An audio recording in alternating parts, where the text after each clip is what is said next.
Muy buenas noches.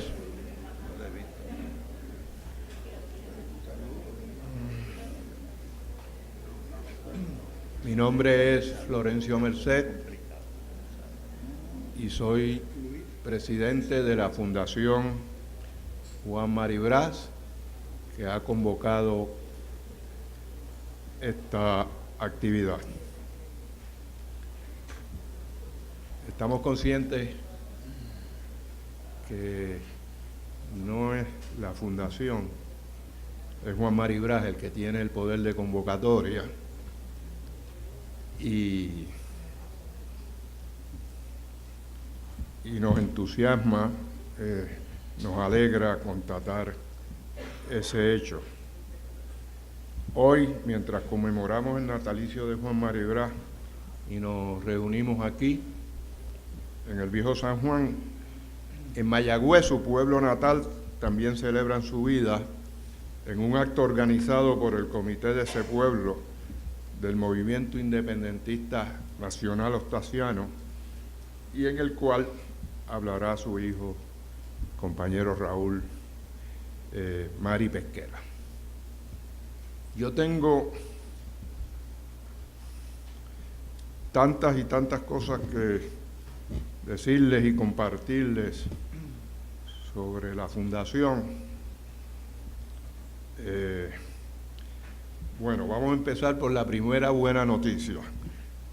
Yo presido la fundación, pero las compañeras que la dirigen, de verdad, me dieron 5 minutos para la bienvenida y me susurraron dulcemente 4 mejor. Entonces, los voy a referir a la página de web de la Fundación,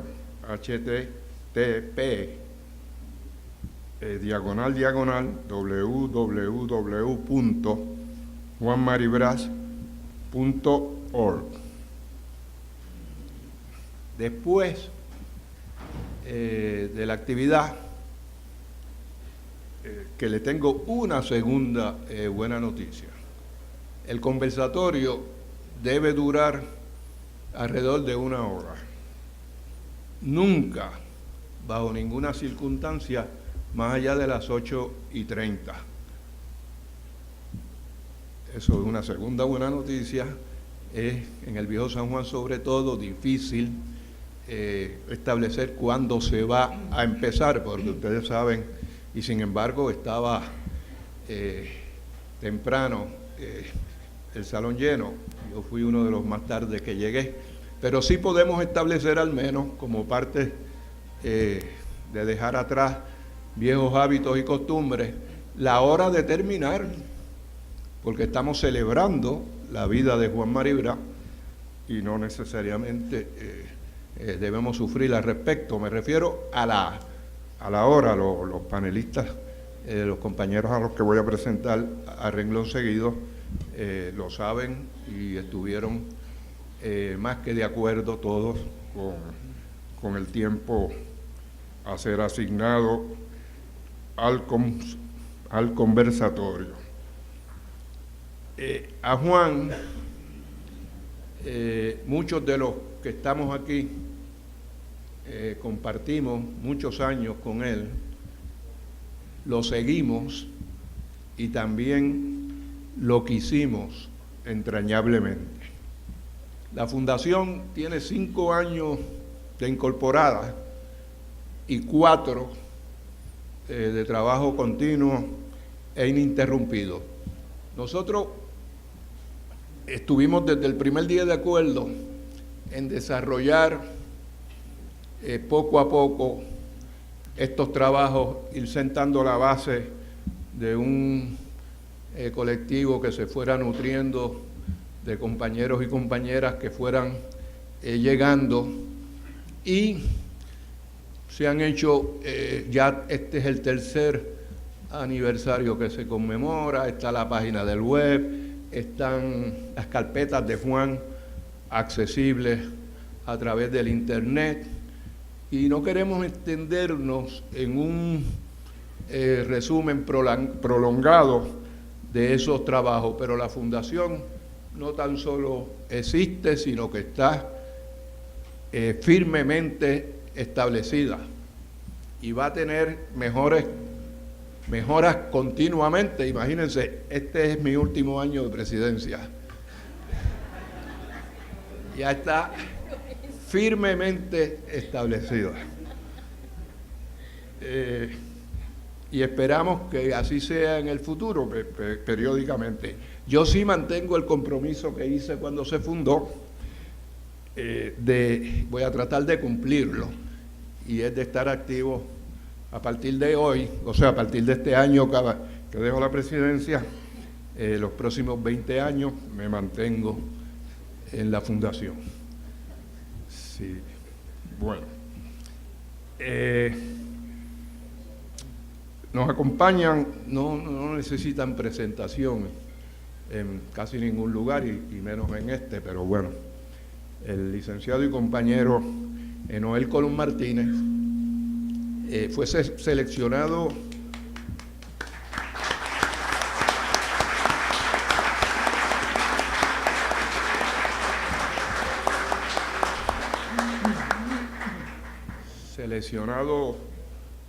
por la Fundación como uno de los participantes en este conversatorio porque, entre otras cosas, Noel tiene una vivencia muy amplia y profunda y cercana a Juan Mari en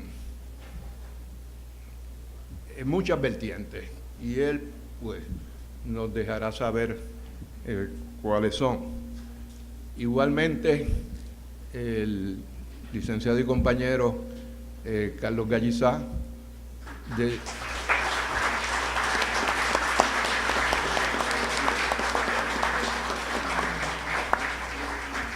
entre otras cosas, dentro del compartir partidario,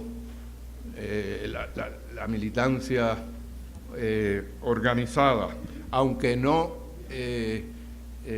limitado a ello. Pues, sin nada más. Sí, una última cosa. Me recordaba Norma Valle, es que yo con Norma pues está en la fundación, pero es parte esencial de este acto y del conversatorio. Pero Norma es una compañera periodista, independentista de toda su vida,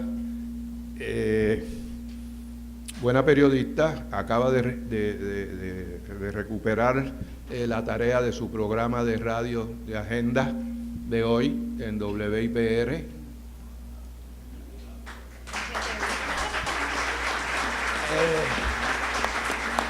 Norma tiene una particularidad que ha compartido con los tres, con Juan, con Carlos, con Noel, y los ha entrevistado a los tres a profundidad.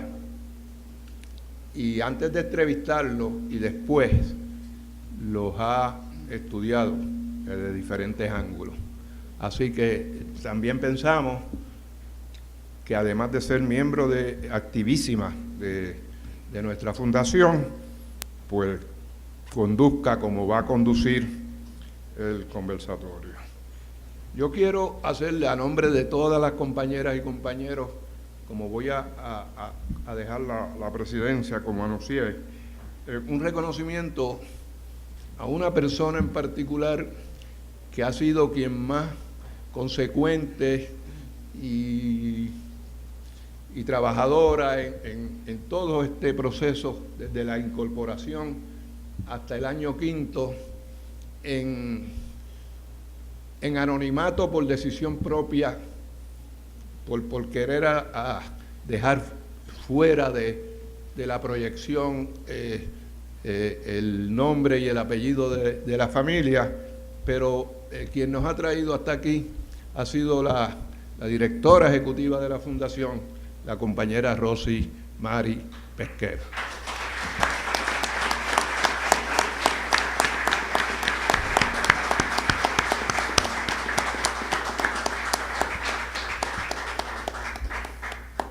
Este recinto nos ha sido facilitado y lo agradecemos profundamente, y vamos a dejar para que nos dé la bienvenida a nombre del Centro de Estudios Avanzados al doctor Josué Camaño Dono, coordinador del programa graduado de Historia del Centro de Estudios Avanzados de Puerto Rico y el Caribe, sede en la que nos encontramos.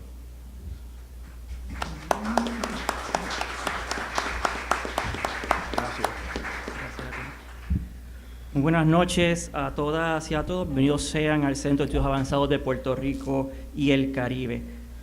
Hoy me encuentro ante ustedes en representación del señor rector, el arqueólogo Miguel Rodríguez López, quien, como muchos de ustedes saben, se encuentra recuperándose recientemente de una intervención quirúrgica, y en representación también del señor decano académico de esta institución, el doctor Jaime Rodríguez Cancel, quien debido a compromisos académicos previos no pudo estar con nosotros aquí esta noche.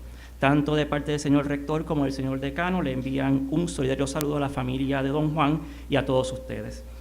Para el Centro de Estudios Avanzados de Puerto Rico y el Caribe es un placer y sobre todo un gran honor recibirles aquí en nuestra aula magna para conversar acerca del pensamiento, obra y legado político de uno de nuestros más destacados líderes y defensores de la identidad y cultura puertorriqueñas. Obviamente nos referimos a don Juan, quien además, y eso hay que destacarlo, fue profesor distinguido en esta institución y que junto a don Ricardo Alegría precisamente dieron innumerables batallas en defensa de nuestra patria.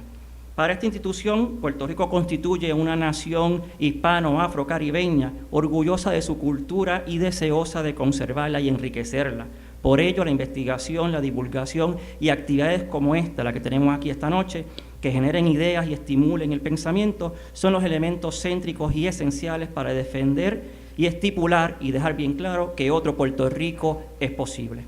Gracias a la Fundación Juan Maribraz y al periódico Claridad por organizar esta actividad, pero sobre todo gracias a todos y a todas ustedes por estar aquí esta noche compartiendo con nuestros invitados especiales, los licenciados Noel Colón Martínez y Carlos Gallizá y la periodista Norma Valle. Que disfruten la actividad, están en su casa. Buenas noches.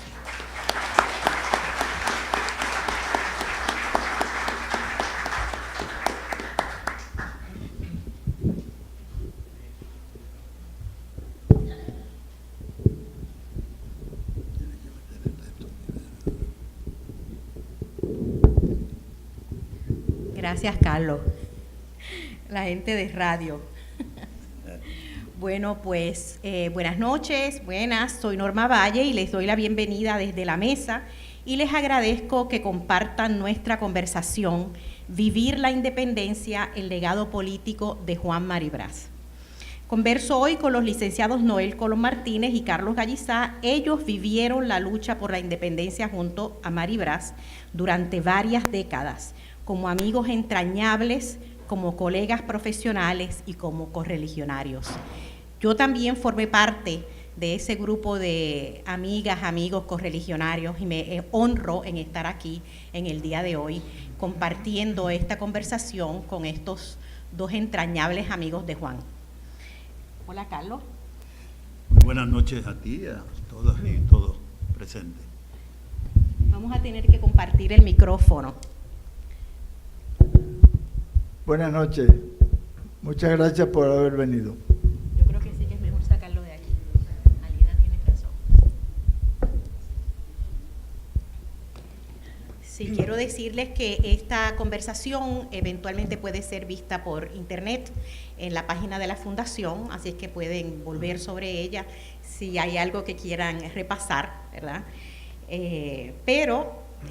Quiero iniciar esta conversación pidiéndoles tanto a Noel como a Carlos que me cuenten cómo conocieron a Juan Maribraz.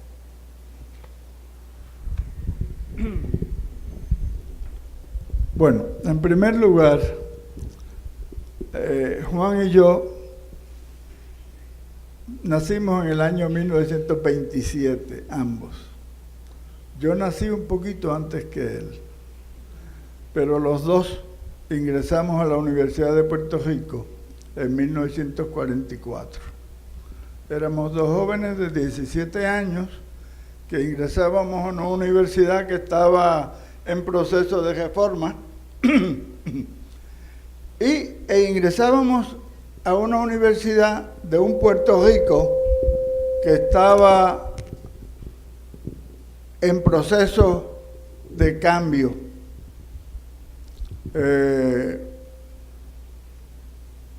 1944 es un año antes de las Naciones Unidas, pero es el año en que se firma la Carta del Atlántico, que es una promesa de liberación nacional a los pueblos. 1943, el año anterior, había habido un Congreso pro Independencia, y en 1944 hay un segundo Congreso pro Independencia. La universidad estaba tratando de rescatar unos valores de libertad, porque la institución había pasado por un proceso de reforma y los estudiantes no estábamos reconocidos en ese proceso. Y esa es una de las dificultades que tiene Juan y que tenemos todos nosotros. Juan se inicia en la universidad como periodista y asume finalmente la dirección, no la dirección total, sino de La Toje. Jefe de redacción de La Toje. Yo, por el contrario, un poco más tarde, fundo un periódico junto a un grupo de compañeros que fue El Universitario. Y El Universitario vino a la competencia con el periódico La Toje y La Toje cejó. Y el periódico El Universitario se mantuvo como el periódico de la lucha estudiantil. Ese es el periódico que, aunque yo termino antes en la universidad, que prepara el terreno para lo que viene a ser una gran confrontación que se genera en la universidad y en la cual Juan es una de las personalidades estudiantiles que ejerce mayor influencia sobre el estudiantado. Ustedes recordarán que la huelga de 1948 es la que más seriamente afecta la universidad.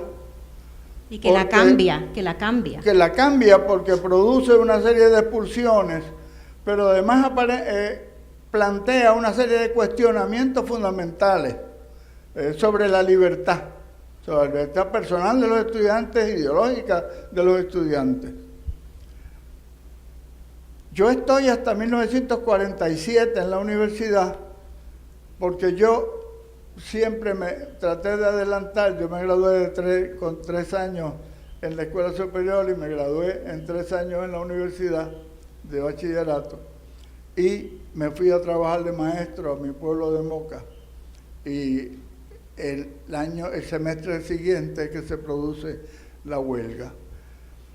Esa huelga fue realmente lo que definió la posición del estudiantado frente a la lucha por la independencia de Puerto Rico, porque lo que la provoca es una invitación que se le hace a don Pedro Albizu Campos para que vaya a dar una conferencia con motivo del regreso de él, que se fue en diciembre de 1947.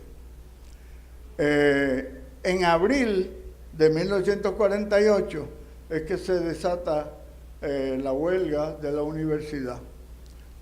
Yo pierdo entonces un periodo de tiempo en que no estoy en comunicación con Juan, aunque cuando nos conocimos, recuerdo que él me dijo: yo un poco te conozco a ti porque he leído un periódico que tú publicas en Moca. Y yo le dije: y yo un poco te conozco a ti porque yo oigo unos programas por WPRA en que tú estás participando. Todavía participaba en ellos. Desde entonces se hicieron amigos, desde ese momento. Amigos, pero quiero señalar esto porque hay una perspectiva en esto. Es decir, Juan es de mi edad. Juan es una persona que se destacó desde el inicio en la Universidad de Puerto Rico, como ya se había destacado en Mayagüez, como un joven que estaba emprendiendo luchas en favor de la independencia. El año 44, sin embargo, es el año en que el Partido Popular gana con la mayor fuerza política de toda su historia. De modo que se dan una serie de contradicciones en la lucha y en la política puertorriqueña, pero yo reanudo mis relaciones con Juan, por eso voy a dejar esto aquí para que Carlos intervenga. Sí. Yo reanudo mis relaciones con Juan más adelante, cuando él regresa de Estados Unidos. Quería decirles también que hemos repartido una cronología que hicimos la compañera Rosa Mari Pesquera y yo. Es la primera cronología que se hace de la vida de Juan, es una cronología política, y tenemos la intención de hacer otras publicaciones que se están trabajando. La Fundación está trabajando en varias publicaciones sobre la vida de Juan y sobre diferentes aspectos de su vida política, periodística, personal. Carlos.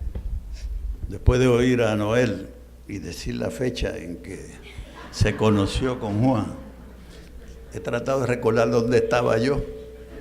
Y yo estaba corriendo por las calles de Manatí como un muchacho en aquel entonces.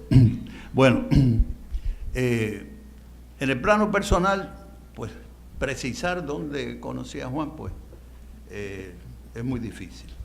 Pero sí nos saludábamos, nos encontrábamos en distintos sitios y hablábamos, pero muy poco. Realmente el primer trabajo político que compartimos fue en el plebiscito del 1967, que recordarán ustedes que aquí comenzó un proceso de una comisión de estatus que se creó a partir de aquel proyecto Aspinal y que eventualmente terminó con la celebración del plebiscito del 67. Y aquí tenemos a José Milton Soltero, que presidió en aquel entonces el Frente Antiplebiscitario. Y ahí pues empecé a compartir con Juan reuniones, actividades, etcétera, y nos reuníamos periódicamente, etcétera. En ese entonces yo militaba en el PIB y ahí se dio un fenómeno de unidad dentro de aquel frente, en que personas que habían estado distanciadas por años, como era Juan y el doctor Gilberto Concepción de Gracia, pues todos se unieron y llevamos a cabo una gran campaña en contra del plebiscito del 67. Luego de eso, pues, compartimos muchísimo en el plano personal y en el plano político, pero eso lo dejo para futuros turnos de esta noche.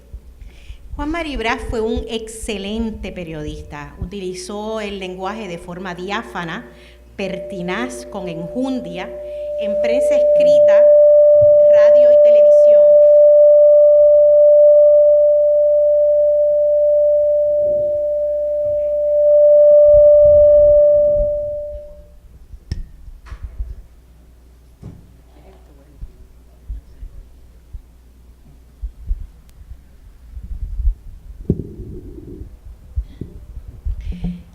Fue un excelente periodista, utilizó el lenguaje de forma diáfana, pertinaz, con enjundia, en prensa escrita, radio y televisión. Yo conocí a Juan Maribraz intelectualmente, primero porque yo estudiaba mi bachillerato en Estados Unidos y cuando regresé durante uno de esos veranos, el periodista Harold Leading, del periódico de San Juan Star, había escrito un artículo muy extenso para la revista Sunday, que publicaba ese diario en ese momento, sobre los líderes de la independencia, y había una entrevista con Juan Maribraz, que debe estar todavía en alguno de mis archivos estudiantiles, y yo quedé impresionada con las ideas de Juan Maribraz. Así es que siempre a partir de ahí, eso fue en 1967, 68 aproximadamente, estuve pendiente de Juan Maribraz y lo conocí personalmente en el 1972 durante la huelga del periódico El Mundo, durante la cual yo era miembro del comité ejecutivo de huelga. Y me invitaron a hacer una presentación de las diferentes áreas, de las diferentes facetas de la huelga del periódico El Mundo. A partir de ahí, pues fui amiga de Juan y compartí mucho de su vida periodística y de su vida política y también en unos periodos importantes de su vida personal también. Carlos mencionó una metáfora que me fascinó, que Juan utilizaba la maquinilla como una ametralladora. Y realmente así fue. Durante toda su vida política, él acompañó como una de sus grandes estrategias políticas el periodismo, la palabra hablada en sus discursos, la palabra hablada en las charlas, en las conferencias, la palabra hablada como catedrático, como maestro, y la palabra hablada como periodista en programas de televisión, impacto en programas de radio, de análisis, comentario, y también en sus columnas y posteriormente en sus libros enjundiosos. Así es que realmente yo creo que nuestra amistad fue bien matizada por la cuestión periodística, por la vocación de periodista. Quiero pedirle a Carlos ahora. Carlos habla de que Maribraz era un gran estratega. ¿Cómo era Juan el estratega de la independencia de Puerto Rico, del movimiento independentista en esa segunda mitad del siglo XX en Puerto Rico? Bueno, quiero ir un poco más atrás, ¿no? Que cuando Juan toma el mando de lo que se conoció como la nueva lucha de independencia. Quisiera comenzar por decir algo que he dicho en otras ocasiones, en que hemos hablado de Juan Maribraz y su rol en la lucha de independencia de Puerto Rico. Yo pienso que la lucha de independencia la podemos dividir en tres épocas, entendiéndose por una época un conjunto de años en que se da un ciclo de la lucha y que en cada una de esas épocas se deja un legado para futuras generaciones y futuros luchadores y luchadoras. Y diría que en cada época de esta lucha nuestra hay un dirigente que se destaca sobre otros dirigentes, como el gran dirigente de esa época. Y esa época, pues, tiene un sello de ese dirigente, está marcado por ese dirigente. Yo diría que comenzando con la lucha en contra del colonialismo español, pues tenemos la época del Grito del Ares y de Ramón Emeterio Betances como el dirigente de esa época, que todavía lo recordamos en todos sus postulados y acciones, ¿no? Y ahí cierra un ciclo, ya después del Grito del Ares, y deja ese legado, ¿no? Y todavía vamos al Ares, ¿no? Y Albizu decía que el Ares había sido el comienzo de nuestro camino hacia la libertad. Así que ese legado todavía lo tenemos presente. La segunda época, para mí, es del 1930 a los 50, con un paréntesis en los 40, y ya sabemos, todos los que estamos aquí, qué pasó en esa segunda época, ¿no?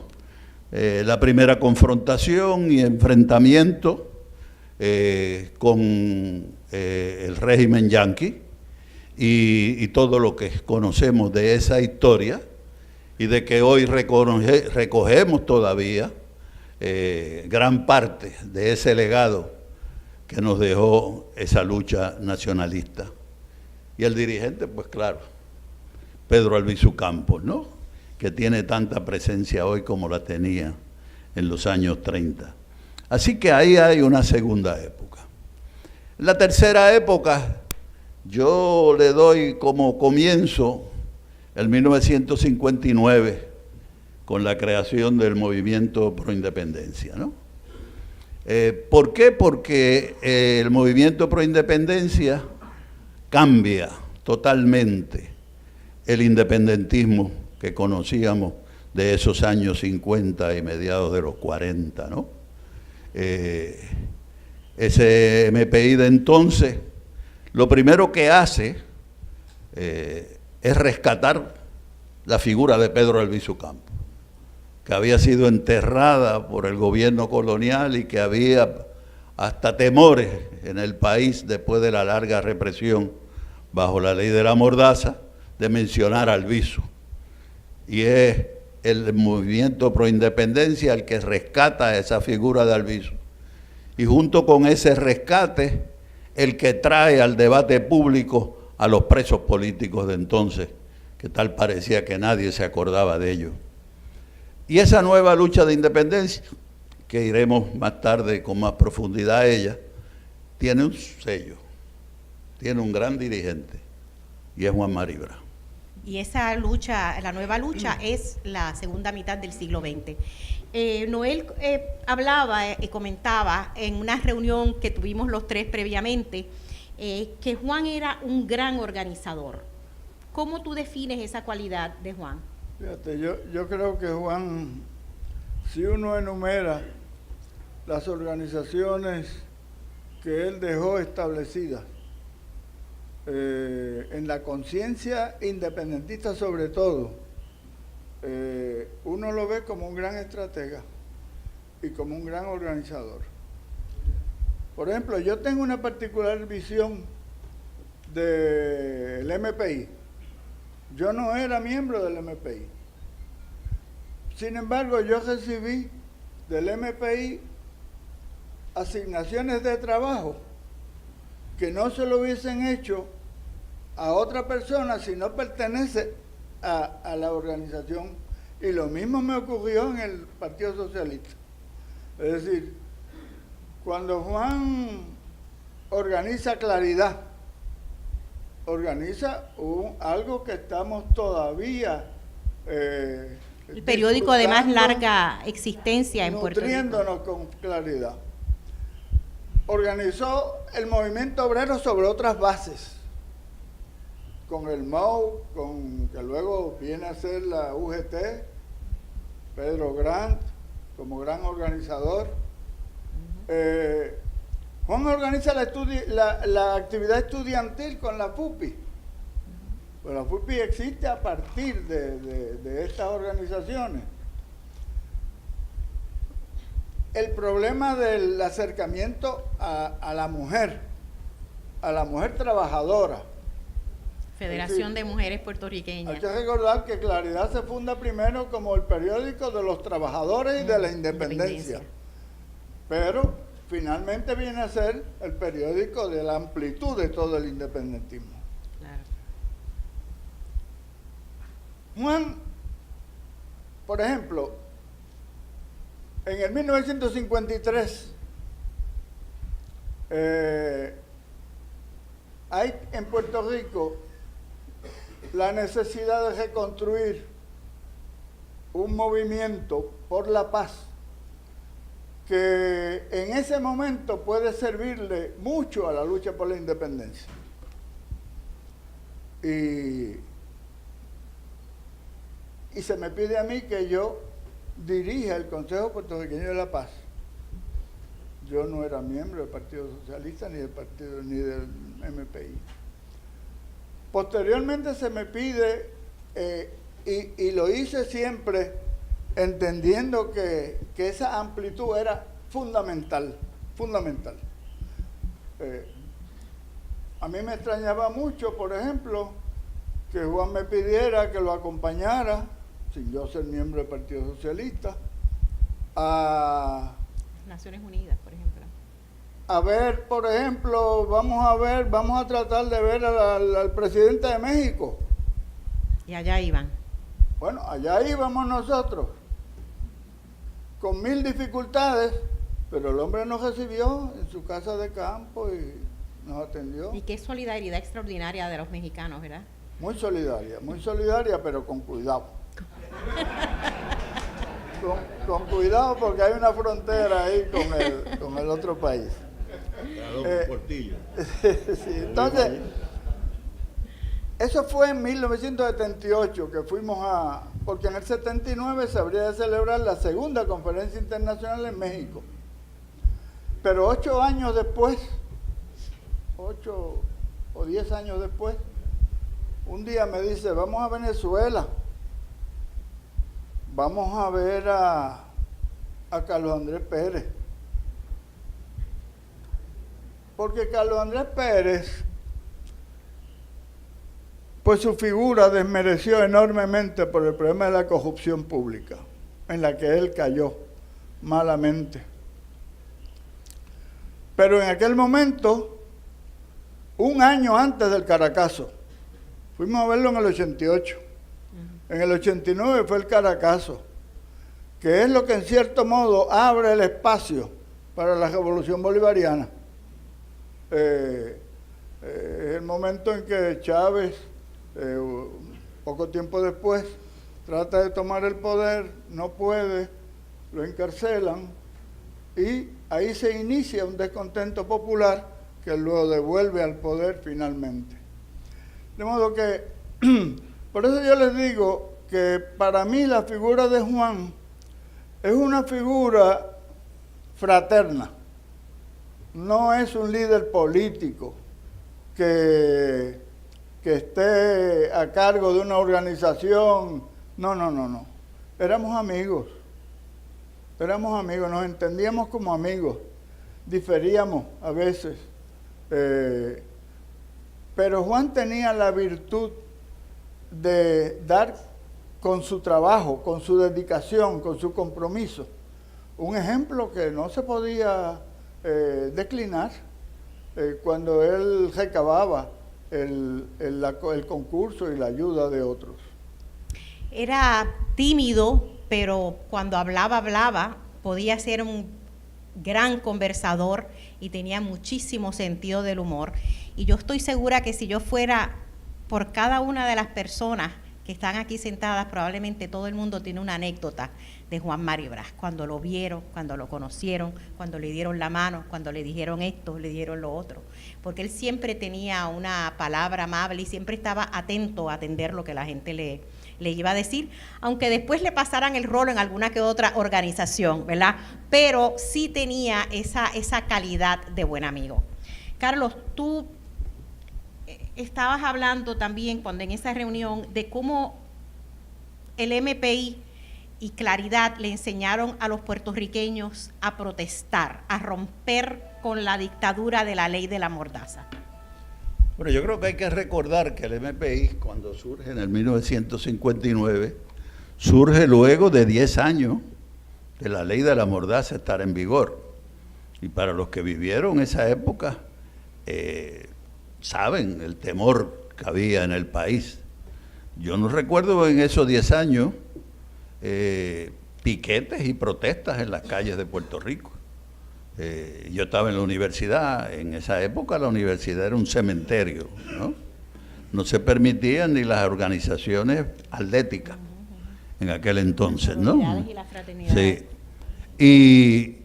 Y esa frase no es mía, es de un compañero, pero a mí me gustó mucho esa frase de que el MPI le enseñó de nuevo a protestar a este pueblo. Y empezaron los piquetes y aquella lucha de los pasquines, recordarán ustedes, ¿no? Y las luchas de abrir espacios democráticos en el país. Y Juan, como el estratega de ese movimiento, recoge del albizuismo lo fundamental de la tesis albizuista de que la independencia de Puerto Rico será producto de una crisis que se le cree al imperio en Puerto Rico, y expande esa crisis, y expande el albizuismo.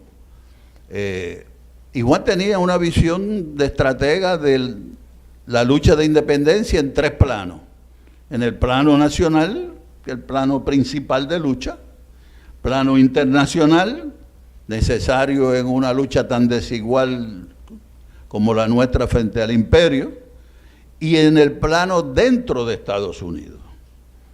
Y ahí él concibe esa lucha en esos tres planos. Y empieza a darse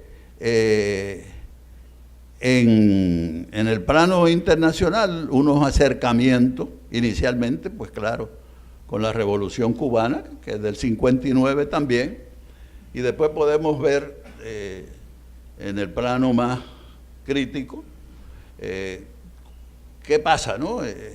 Dentro del desarrollo del MPI y PCP por la gran influencia de la Revolución Cubana en nuestra lucha, que fuimos, al igual que el resto de la América Latina, impactados por esa revolución y que nos llevó a nosotros a grandes saltos, ¿no?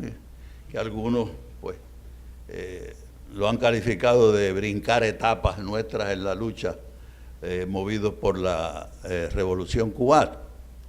Pero ahí hay un cambio total en el país dentro de esa nueva lucha de independencia aquí. Ni los comités se llamaban antes misiones. Las misiones era algo nuevo que había en todo los pueblos donde concepto, se organizaba. el concepto, ¿no? que él crea, ¿verdad? Que se crea en el MPI, PCP de la nación dividida, me parece algo extraordinario. Allá está la mitad de Puerto Rico, Estados Unidos, y la otra mitad está acá. Y yo recuerdo que una vez cubriendo para el periódico El Reportero al gobernador de Puerto Rico en ese entonces, Rafael Hernández Colón, estaba Antonio Tito Colorado, que era el jefe de Fomento, y entonces él frente al podio dice, porque Puerto Rico es una nación dividida. Y yo digo, pero ¿cómo ha exportado? ¿Cómo se han exportado las ideas, verdad? Las ideas que, como dice Carlos, en esta nueva lucha, esos conceptos que se crean con la nueva lucha de independencia, se popularizan hasta el punto en que llegan a otras personas que posiblemente Tito Colorado no sabía de dónde él había sacado ese concepto de la nación dividida, y venía, ¿verdad?, de la creación de la seccional del PCP y el MPI en Estados Unidos, ¿verdad? Si hacemos un recuento rápido de toda esa lucha del MPI, pues vemos que el MPI fue precursor de la lucha ambiental en Puerto Rico. La lucha contra las minas fue una lucha ambiental. La primera gran lucha ambientalista de este país fue en contra de la explotación de las minas de cobre. Y no habían expertos ambientalistas ni nada. Teníamos al doctor, que era profesor de la universidad, Tomás Morales Cardona, y el otro, Nestalí, que empezaban a bregar con el tema, ¿no? Pero no hay que olvidar que fue precursor de eso, ¿no? Aquella campaña de playas para el pueblo, también, que dirigía Manuel de Jota, todavía lo recuerdo, en el Escambrón, ¿no? La lucha contra el servicio militar obligatorio, recuerdan el Comité Sixto Albelo, el caso de Edwin Feliciano Grafals, y así... ¿Ah? Los casos ante la Corte Federal también, que se dieron con todo el idioma, ¿verdad? La lucha porque la Corte Federal fuera en español y no en inglés durante los casos del servicio militar obligatorio. Sí. Y posteriormente, después que se da el salto del MPI al PCP, pues hay también otras cosas que recordar y que son legados, ¿no? Yo recuerdo las elecciones del 1980, por ejemplo, en que Maribra para el Senado y yo para la Cámara. Maribra se ideó en aquel entonces una cosa, que iba a presidir la campaña electoral nuestra, que era aquello: tú puedes elegir el gobierno y a la misma vez puedes elegir la oposición. Y ahí se enmarcó esa lucha nuestra, con una campaña de voto mixto, que hasta ese momento era prácticamente desconocida, y que entonces dos marxistas leninistas, Comefuego, con toda la cosa que había en los 80 de la Guerra Fría y todo, Sacamos 80 y pico mil votos, que eso fue un gran triunfo, más los que nos robaron, pudieron haber llegado a 100.000. Y digo lo que nos robaron porque recuerdo una vez en la Cámara que Severo Colbert se me acerca y me dice, estuve por allá por una fiesta en Utuado, y me dijo un popular de allí, del barrio tal, muchacho, aquí le limpiamos los votos a Maribra y a Gallizá y te los dimos a ti. Así que había constancia de ese robo, ¿no? Por lo menos en esa expresión. Y entonces, allí comenzó algo que a mi juicio se ha perdido, que el pueblo de Puerto Rico empezó a darle al independentismo puertorriqueño la función fiscalizadora, ¿no? Y de ahí surge, pues, del PIB, David Noriega y toda la labor legislativa y fiscalizadora que hizo David y que ha dejado grandes beneficios para esta lucha, ¿no? Yo quisiera que Noel comentara ahora cómo también el MPI, Juan, el PCP, a tono con lo que tú estabas hablando, de ese sentimiento latinoamericanista que se reafirma con Juan, el MPI, el PCP, etcétera. Bueno, Juan fue fundamental en un acercamiento que afortunadamente culmina con lo que ha ocurrido en América Latina posteriormente con la revolución democrática que se ha producido. Pero yo quisiera, Norma, mencionar un poco más a Juan Maribra como forjador de la política internacional del independentismo. Muy bien. Porque Juan es la persona que junto a Juan Berrío Martínez por primera vez deponen ante el Comité de Descolonización de la ONU. Y claro, cuando hablamos de que deponen en el año 72, alguien puede creer que eso se manifestó en el 72. No, eso es una lucha que se viene dando a nivel de la organización desde el mismo instante en que se aprueba la resolución 748 del año 53. Se viene dando una denuncia de lo que la ONU ha hecho engañando a la comunidad internacional. Pero si bien es cierto que comparecen y deponen, Juan es el que construye toda la política internacional con relación a los países no alineados. Es decir, la relación que él tenía con la Cuba revolucionaria, su relación sobre todo con Ricardo Alarcón, facilitó mucho que Puerto Rico pudiera vincularse estrechamente, tan estrechamente que en este momento tiene un observador permanente en los países no alineados y participa de las actividades de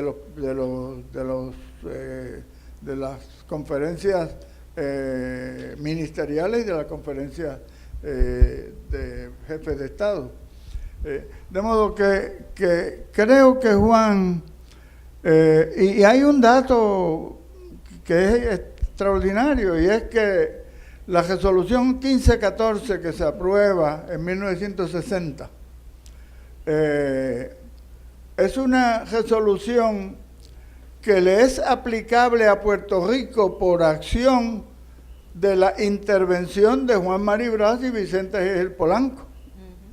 Es decir, esa resolución, como estaba redactada para ser aprobada, no hubiera sido aplicable a Puerto Rico, salvo que Juan y Vicente G. Polanco la enmiendan para que sea aplicable a Puerto Rico, porque es uno de los territorios que no ha logrado aún su independencia, que es como dice el texto. De modo que ahí hay una aportación fundamental, porque ha permitido que, bueno, más que mal o bien, se han aprobado 30 resoluciones a nivel de 34, 31. 34 resoluciones a nivel del Comité de Descolonización. De modo que estamos frente a una persona que anticipa que la lucha por la independencia necesita unos recursos y unos mecanismos, y Juan hace todo el esfuerzo porque se provean esos mecanismos. O sea, esa visión que adelantaba lo que debía se suceder. adelantaba, Sí. y esa es una herencia que hemos recibido nosotros, que la estamos usufructuando en este momento. Claro. El MPI, PSP, Juan Maribraz también apoyaron las luchas, por supuesto, de las mujeres. Las mujeres, se creó la Federación de Mujeres Puertorriqueñas, y todas las organizaciones como las de la cultura y de las mujeres y las sindicales desarrollamos participación internacional. Y en muchas de las actividades que yo participé en Berlín Oriental, en Cuba, en Argentina, en Chile, me preguntaban por Juan Maribraz, era la carta de presentación, Juan Maribraz. Yo me acuerdo que doña Hortensia Bussi me pidió que me sentara al lado de ella y me dijo, ¿cómo está Juan? ¿Cómo está Juan? Era la carta de presentación, ¿verdad? O sea que era no solamente política, sino entonces política feminista, política de las mujeres. Era también la participación cultural de las organizaciones de teatro, de las organizaciones musicales, de las organizaciones hasta deportivas, ¿verdad? Ustedes eso saben. O sea que había, que se creó esa visión y esa proyección internacionalista de todos los movimientos que se estaban ocurriendo en esos momentos. Los estudiantes, por ejemplo, que tenían una sede, también participaban en Praga, en la sede de los estudiantes. La misión que se fundó en Cuba, por ejemplo, que todavía está presente, ¿verdad?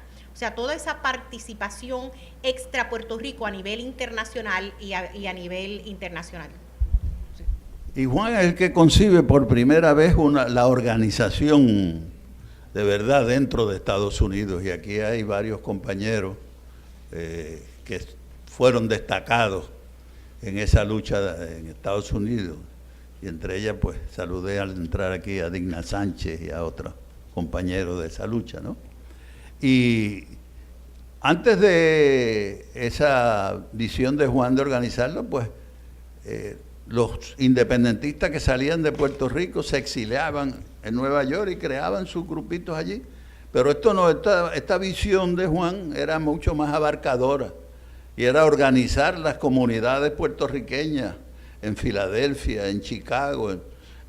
A mi juicio, la FAN en Chicago es parte de todo ese proceso que se da allá. Y recordarán ustedes aquel gran acto en el Madison Square Garden, donde 15, 20 mil personas se dan cita allí en favor de la independencia. Todavía yo recuerdo los carteles de Oscar Collazo y Lolita Lebrón colgando desde el techo del Madison Square Garden. Y es parte de esa visión de la lucha que era tan importante, y que todavía nosotros ahora en este problema de la deuda vemos a esa diáspora más movilizada que los puertorriqueños de acá, ¿no? Y cómo queda esa semilla ahí sembrada en las distintas comunidades puertorriqueñas. Recordarán ustedes también de que ni el MPI ni el PSP descartaba formas de lucha alguna, ¿no? Incluía todas las formas de lucha. Y al igual que se desarrollaron los Comandos Armados de Liberación y la CAL, y surgió aquella figura de Alfonso Beal, que ya ustedes conocen quién era, pues sencillamente hay una visión mucho más abarcadora que la que había anteriormente, y Juan se acerca al congresista Ronald Dellums y utiliza el Congreso de Estados Unidos y a Ronald Dellums en el proyecto Dellums para llevar la discusión colonial de Puerto Rico al Congreso. Y todo esto, pues, el gran estratega de esa nueva lucha de independencia, sin lugar a dudas. Pero también era un estratega a nivel de bregar con la gente, ¿no? Noel y yo salimos peleados en el 1973, de aquella crisis del PIB, y no nos hablábamos, y todo ese tipo de cosas. Y Juan llega un día y me dice, mira, yo quiero que tú vayas a Moscú, porque es importante la delegación, que vaya de Puerto Rico, etcétera, etcétera. Yo era legislador, Noel presidía el consejo, y fue donde Noel le dijo, yo quiero que tú vayas a Moscú, y qué sé yo, bueno, y Noel y yo nos encontramos en el aeropuerto de Nueva York a coger ¿cómo se llama la línea aérea? Aeroflot juntos, con ese viaje que duraba como 20 horas. Bueno, y nos metió a los dos juntos, y bueno, allá Noel y yo pues conversamos nuestras diferencias, etcétera. 20 horas para conversar. Y tuvimos una gran experiencia. De hecho, cuando llegamos de allá, al otro día había una marcha. Y aparecimos Noel y yo juntos, y Norman Pietre dice, "From Russia with love."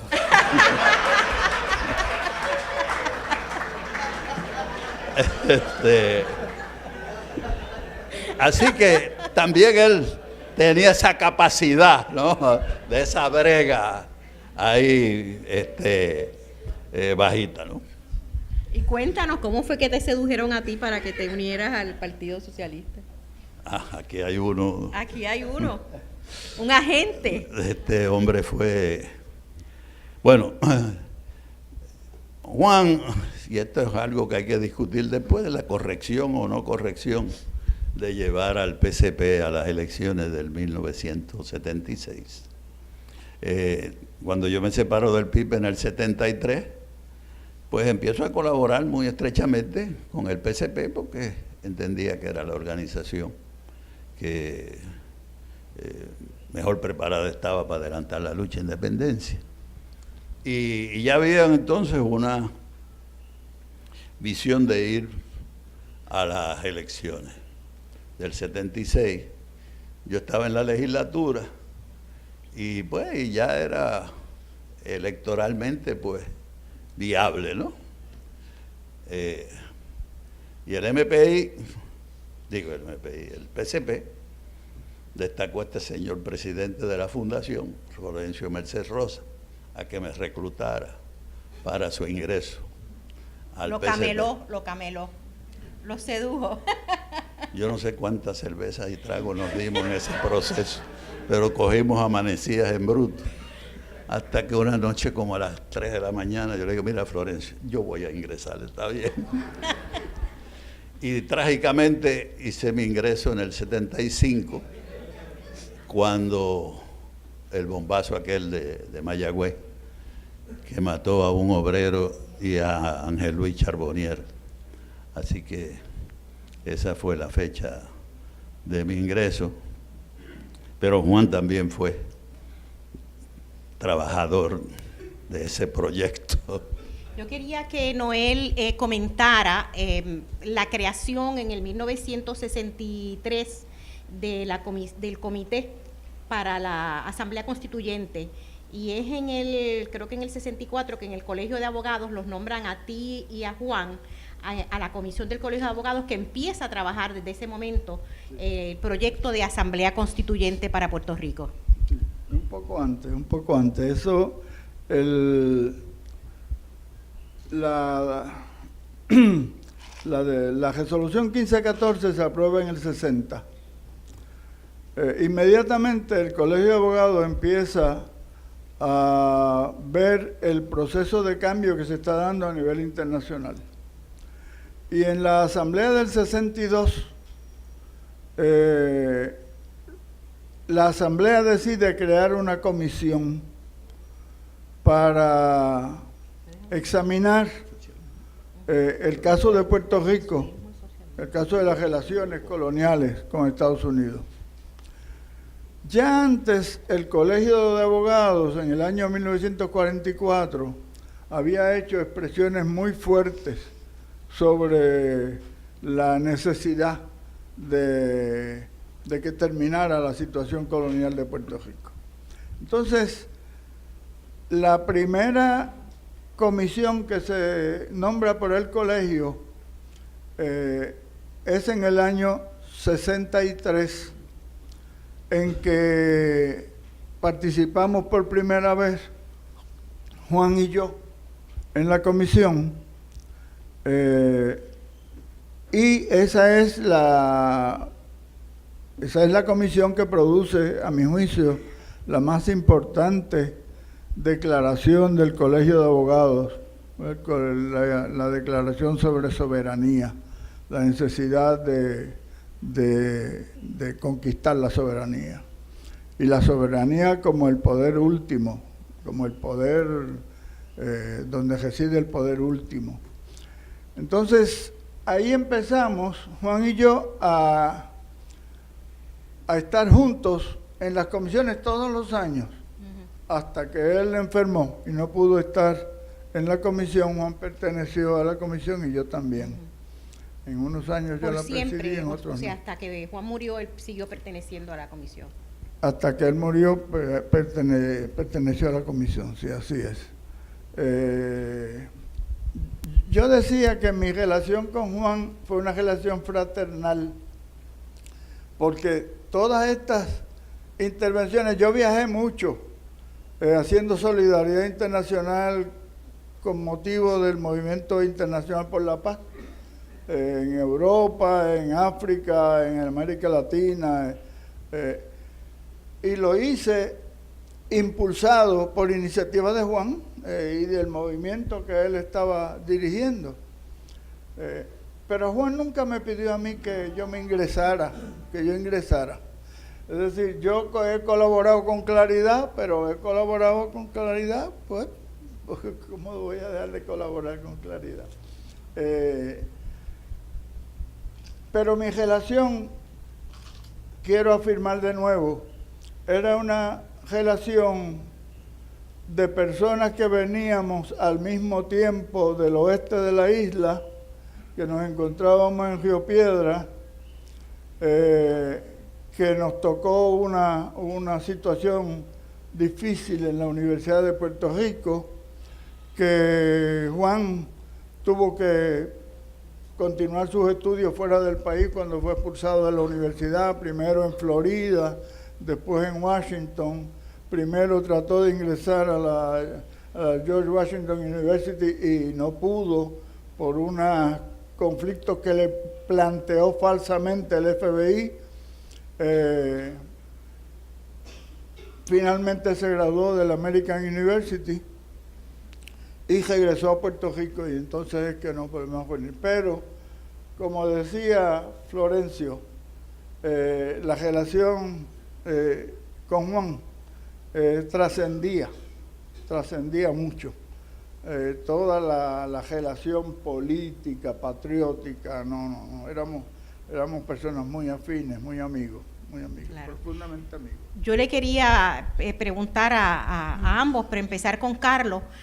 ¿Había una contradicción en Juan Mari Brás entre su expandir el albisuismo, interpretarlo, y ser socialista y ser fundador del Partido Socialista?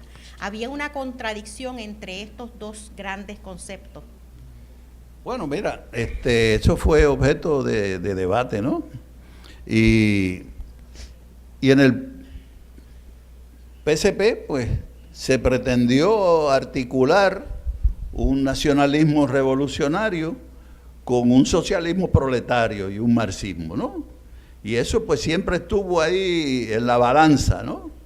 Y realmente pues no eran excluyentes, ¿eh? No eran excluyentes ninguna de las dos corrientes, aunque la corriente nacionalista yo creo que era mayor que la socialista. Y siempre recuerdo cuando en un congreso del PSP se decidió ir a las elecciones, la discusión que hubo en aquel congreso para ir a las elecciones, y lo recuerdo porque un grupo nos opusimos a ir a las elecciones y hubo un debate. pero ya la dirección había decidido que había que ir, ¿no? Y hubo un debate y salió más gente en contra de la que aparecía inicialmente, ¿no? Y cuando terminó el debate, pues siempre recuerdo 2 o 3 compañeros de la dirección, pues no me miraron bien por haber fomentado aquel debate, pero Juan llegó a donde vi y siempre recuerdo que me dijo: si tú sigues rascando así, vas a encontrar que aquí son más nacionalistas. Si tú sigues rascando aquí, vas a encontrar que hay más nacionalistas que socialistas. Y Juan tenía una cosa buena, muy buena. Yo tuve choques con Juan, discusiones, y sin problema alguno. Terminaba el debate y entonces hablaba contigo como si nada, ¿no? No se iba, no había chisme, ni se iban entornados, como dicen, ¿no? Ni a esas cosas, sino seguía la conversación. Ahora, yo quiero destacar esta noche también el proyecto del Partido Obrero, del Partido Socialista Puertorriqueño, que a mi juicio fue una enorme contribución a la lucha que todavía tenemos por delante, ¿no? El acercamiento del independentismo al marxismo-leninismo, yo creo que fue un paso de avance en la formación de unos cuadros de luchadores y luchadoras tremendo. Se trajo otra vez la discusión de la lucha de clase, la independencia para qué, y que la independencia no era el fin, era un medio hacia otro fin, ¿no? De una sociedad más justa, y eso era el socialismo, ¿no? Y hubo un revivir del sindicalismo puertorriqueño en aquel entonces, que después hemos echado para atrás, ¿no? Pero sí atacamos el sindicalismo colonial y se crearon uniones obreras puertorriqueñas y hubo desafiliación de uniones americanas a hacer uniones puertorriqueñas, y en ese sentido Pedro Gran fue una figura fundamental de aquel movimiento. Empezamos a cantar la internacional después de décadas. Y la borinqueña, que no se oía en este país, junto con la borinqueña, claro está. Entonces, la borinqueña revolucionaria también. O sea, si uno mira ese pasado, verá lo que se consiguió en esos años de lucha y, como dije al principio, la marca de Juan estaba en todo ese proceso. Noel, ¿tú quieres comentar sobre el concepto socialismo-nacionalismo? Sí. Brevemente. Fíjate. Juan era un marxista raro, porque en una época en que construir el materialismo dialéctico presumía la no existencia de Dios, o el reto a la existencia de Dios, Juan nunca dejó de ser católico. En los años más álgidos de ese socialismo que predominó en los años 50 y 60, después de la guerra, no dejó a Juan fuera de unas convicciones religiosas que él tenía en lo profundo de su conciencia, y él creía que se podía, que era compatibilizar la lucha por el socialismo y la libertad religiosa. Y la verdad es que el tiempo le ha dado la razón. Así es. El tiempo le ha dado la razón. Y que en parte en Puerto Rico, parte de nuestra lucha se afectó por ese problema. Es decir, que se veía al socialismo como la antípoda de la religión, y eso no era necesariamente Yo así. recuerdo, Noel, Carlos, ustedes, que una entrevista que le hicieron en Noti1 a Juan, una entrevista larga, sobre el partido marxista, socialista, y el periodista seguía preguntando, un periodista muy incisivo, y al final, cuando faltaban algo así como varios segundos, le pregunta: Juan Maribraz, ¿usted cree en Dios? Silencio absoluto en el estudio, y Juan dijo: a mi manera. Que yo creo que ahí lo contestó todo.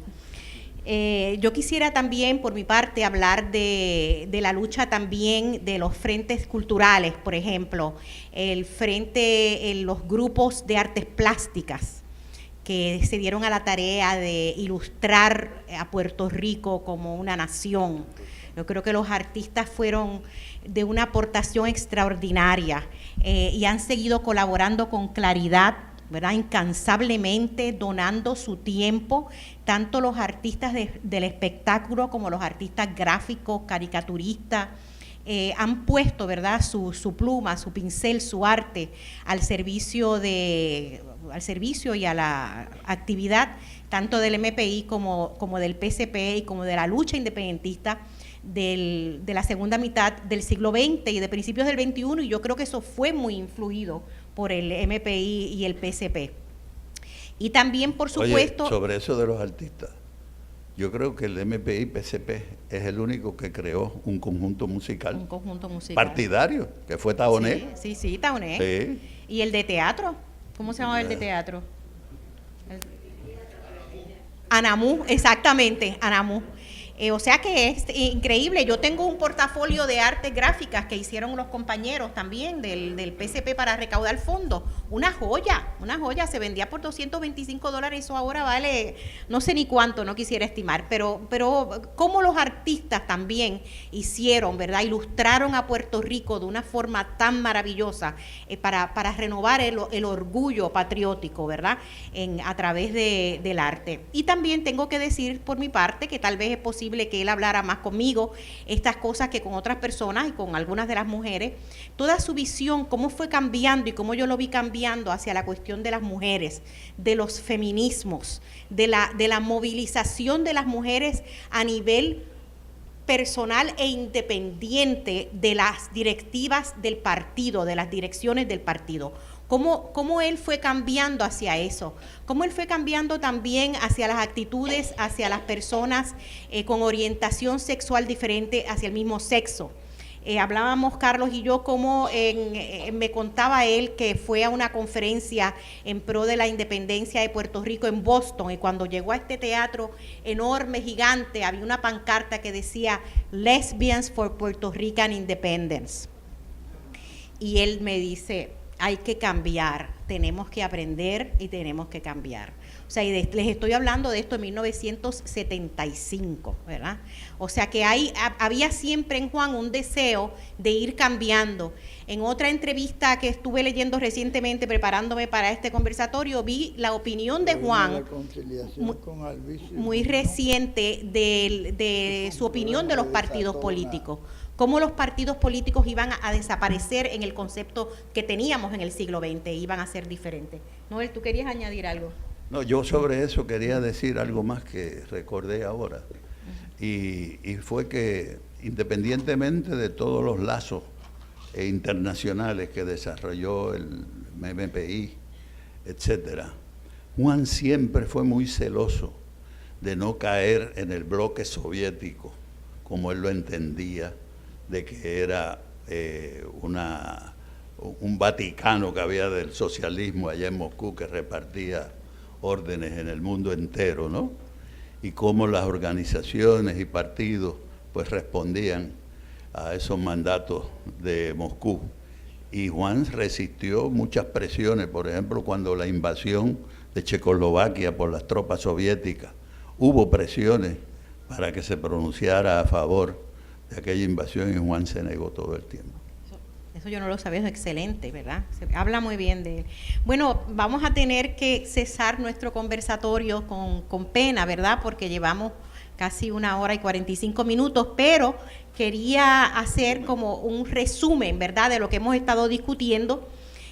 Juan como organizador, como dice Noel, Juan como estratega, como enfatiza Carlos, Juan como periodista, como escritor, como abogado que litigó muchísimos casos importantes en las Cortes de Puerto Rico, como pensador y como maestro, ¿verdad?, como líder político y como una de las figuras más importantes no solamente de la independencia de Puerto Rico, sino de las figuras políticas de Puerto Rico en el siglo XX. Carlos, ¿tú querías decir algo, Noel? Bueno, hay una expresión de Juan en un discurso, en una conferencia que dictó, que levantó mucha controversia y que yo pienso que todavía produciría controversia. Juan, en una conferencia que dictó en la Fundación Luis Muñoz Marín, terminó señalando que él creía que la historia conciliaría a Pedro Albizu Campos y a Luis Muñoz Marín. Ustedes deben recordar algo de esto. Pero eso se quedó así. No, yo no sé de nadie que haya escrito tratando de recoger ese pensamiento y elaborarlo de alguna manera, de un lado o de otro. Pero de todas maneras demuestra la libertad enorme de pensamiento que tiene Juan cuando se enfrenta a problemas bien delicados, porque él reconoce que esos son dos líderes que el país ha reconocido. Y entonces, pues, ¿cómo conciliar o cómo vamos a mantener lo irreconciliable de las posiciones para la historia del futuro? Eso es muy interesante, para dejar un problema interesante al final. Que conte mi voto en lo irreconciliable. Bueno, para cerrar, ¿no? Bueno. Yo creo que lo importante en este momento no es recordar victorias ni vivir de un pasado, ¿no? Falta, yo creo que en esta discusión de Juan, sobre Juan y sobre la nueva lucha de independencia, a mi juicio falta un análisis que no se ha hecho, y falta examinar ese pasado y precisar dónde acertamos y dónde fallamos, ¿no? Porque hay aciertos y hay desaciertos, como en toda lucha, ¿no? Y se aprende lo mismo de los éxitos que de los fracasos. Y yo creo que debe ser, tal vez, agenda de la Fundación, provocar esa discusión y análisis sobre la nueva lucha que no hemos tenido. Y digo, a manera de abrir una agenda para esa discusión, ¿fue correcto o no fue correcto el salto del MPI al PCP? Eso todavía está por adjudicarse, ¿no? Fue correcto ir a las elecciones del 1976.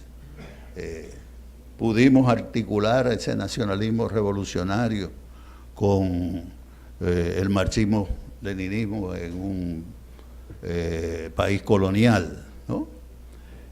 Bueno, pero de cualquier manera, ese ciclo se cerró y está cerrado, ¿no? El reto que tenemos nosotros es preparar las condiciones para abrir otro ciclo, para hacer otra cosa. Y es la hora de hacer esa otra cosa. Y ese es el reto que tenemos todos. ¿Quieres decir algo más, Noel?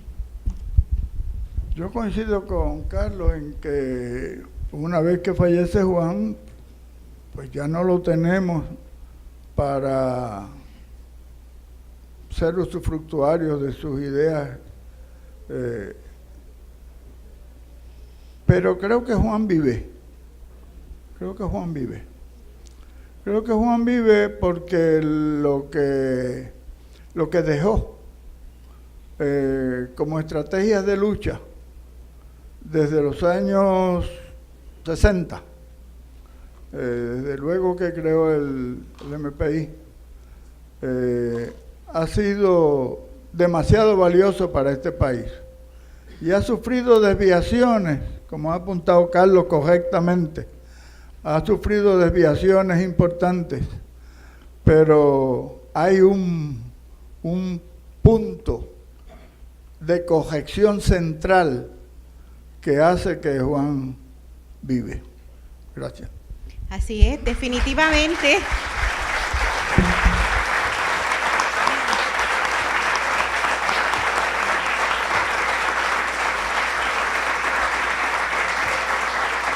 Yo creo que Juan vive como Albizu vive, ¿verdad? Y Juan vive como Betances vive. Yo creo que recae en nosotros y nosotras el continuar la obra de Juan de una forma para nuestros tiempos, ¿verdad? Y para los tiempos de nuestras hijas, nuestros nietos, nuestros hijos. Yo creo que las generaciones que están surgiendo ahora tienen que aprender tanto de Juan como de Albizu, como de Betances y como de todas nuestras mujeres y nuestros hombres revolucionarios, ¿verdad?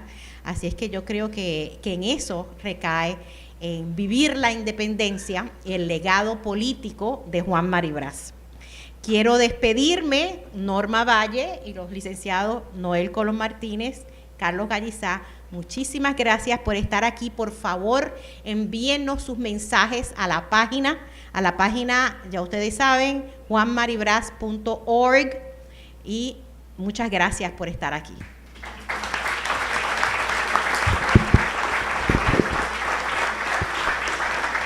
Bueno, tengo tantas y tantas cosas que decirle, pero ahora tengo 30 segundos nada más. Así que les voy a decir dos. Me recordaba Norma en una entrevista radial el otro día de mi insistencia y ella y el resto de la fundación estuvieron de acuerdo en que el natalicio se celebrara el 2 de diciembre, independientemente de acomodarlo a día de la semana, para una forma de institucionalizar esa fecha, que no es cuestión de que cuando la fundación escogió y no funciona así. Ustedes saben lo que ha pasado con los próceres y el junte de días y de fechas. Bueno, pues desde el principio, bueno, hoy es miércoles. El año pasado se celebró en el Colegio de Abogados martes, pero como la inmensa mayoría tuvieron una muy buena relación con Juan y algunos pues lo seguimos, como dije, y lo quisimos entrañablemente, ambas cosas. De aquí a 4 años, vamos a seguir haciendo esto todos los años, pero de aquí a 4 años va a ser domingo, el 2 de diciembre. Y entonces va a ser no un día soleado, sino un día iluminado. Y nosotros, si nos comprometemos todos y otros más que no están aquí, podríamos hacer un natalicio de verdad sencillo pero majestuoso a la vez, masivo. Algo que proyecte ya no entre nosotros en este tipo de actividad, sino hacia el país y hacia afuera del país, donde la figura de Juan es reconocida y recordada. Lo que estoy planteando es que en los próximos 2 de diciembre, además de la actividad, estemos adelantando el proceso de ese gran domingo, 2 de diciembre, de aquí a 4 años. Y finalmente, tenemos, para que puedan conversar con los del conversatorio y conmigo sobre la fundación, el que lo desee o la que lo desee, tenemos aquí al final un cóctel que tiene el propósito de ese intercambio. El cóctel va a ser breve por razones de recursos, pero pero nos podemos requedar un poco más y seguir conversando. Muchas gracias por estar con nosotros.